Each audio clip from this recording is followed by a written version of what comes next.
ପୁରା ମୁନା ବାବା ଆଳୁଆ ବାବା ଆଗରୁ କେବେ ଦେଖିନ ତ ସେଥିପାଇଁ ଜାଣିନ କିନ୍ତୁ ମୁଁ ତମ ଭିତରେ ସବୁ କିଛି ଜାଣିଛି ମୋ ସାନ ଭଉଣୀ ମିତା ତମ ବିଷୟରେ ମତେ ସବୁ କିଛି କହିଛି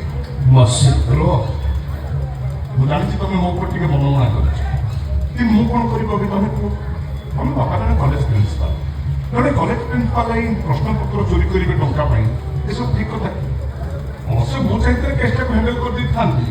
କିନ୍ତୁ ଖବରଟା ଯାଇ ପୋଲିସ ପାଖରେ ପହଞ୍ଚିଗଲା କିନ୍ତୁ ମୁଁ ଯେତିକି ଜାଣିଛି କେସ୍ ବର୍ତ୍ତମାନ ମୋ ବଡ ଭାଇ ପାଖରେ ଅଛି ଯଦି ସିଏ ଚାହିଁବ ତ ବାପାକୁ ବଞ୍ଚେଇ ପାରିବ ମୁଁ ତ ସେଇଠି ପାଇଁ ଟିକେ ଆସିଛି ମିତାକୁ କହିବ ଆଜ୍ଞା ମିତା ମୋ ଭାଇକି କହିଲେ କିଛି ହବ ବୋଲି ଭାବୁଛ କି ଆଜ୍ଞା କିଛି ହବ ମୋ ଭାଇ କଣ ଭାଇ ହେଇଯାଇଛି ପୋଲିସ ଚାକିରି ପାଇଗଲା ଆଖି ବଡ ବଡ ହେଇଯାଇଛି ସେ କାହା କଥା ଶୁଣିଲେ ମିତା କଥା କଣ ଶୁଣିବ ନାଇଁ ନାଇଁ ଅମ୍ଳାନ ଭାଇ ମୋ ଅପା କଥା ନିଶ୍ଚୟ ରଖିବେ ଯଦି ନିଶ୍ଚୟ ରଖିବେ ତାହେଲେ ବାନ୍ଧିକି ଆଣୁଥିଲେ କାହିଁକି କିଛି ଚିନ୍ତା କରୁନା ବୋଧେ ବାବା ମୁଁ ବା ଦେଖିଛି ଥାନା ଭିତରେ ସେ ଆଲଫା ମ୍ୟାଡମ ତମ ବାପାକୁ ଯେମିତି ପିଟାପିଟି କରୁଥାଏ ମୋ ଭାଇ ପୁରା ଖୁଣ୍ଟ ଭଳିଆ ଠିଆ ହେଇଥାଏ